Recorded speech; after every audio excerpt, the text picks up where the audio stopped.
Thank you very much, Steve. Now, earlier this year, one of the strangest things that ever happened to me in my life as a musician happened to me. I got a phone call from my manager asking me if I would go to Paris, to which, of course, I'm always happy to say yes. But the reason I was going to Paris wasn't to play a show or anything. It was to spend the best part of a week in a recording studio with the biggest recording artist in the history of the French language, a guy called Johnny Hallyday. Yeah. I guess you've heard of him, but never heard any of his records, is that right? Eurovision Song Contest. Was he in the Eurovision Song Contest? Several times. No, Yes. Really? Shit, I did not know that.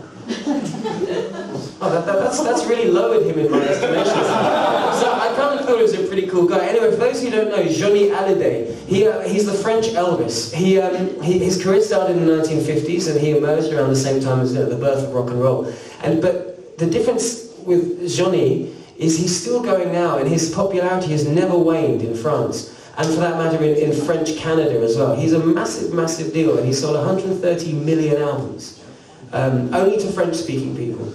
So English-speaking people don't really know who he is. But if you go to France, he is, I don't know, it's as if Elvis Presley had never died, was still alive now, and had never, never had his sort of fat phase, where, or, making those Hawaii movies and stuff like that. So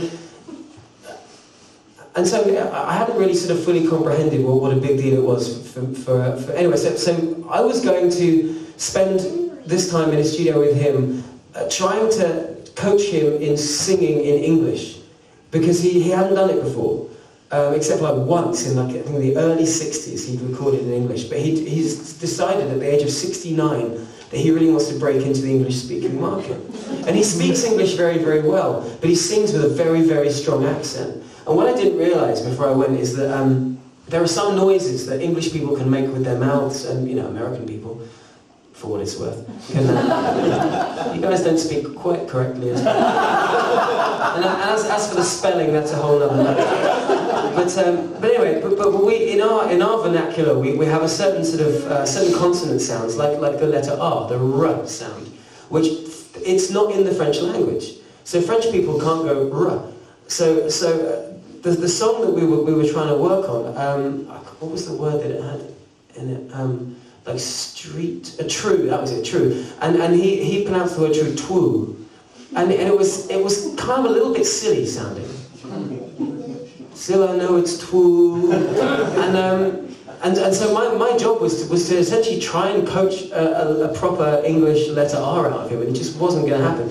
Now the reason that I was chosen as the person, given that I am not a vocal coach at all, and I have no experience in it, is that he recorded one of my songs in French on his last record, which was very surreal to me. I've seen him do it on TV award shows and things, and interestingly, I don't get any royalty checks. But that's not.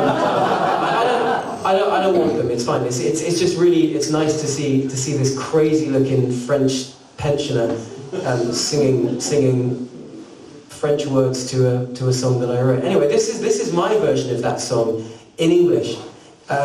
His version is there to be seen. You can buy it on iTunes and the like. It's called 20 ans, 20 years. But my version is called I'm Alright Now.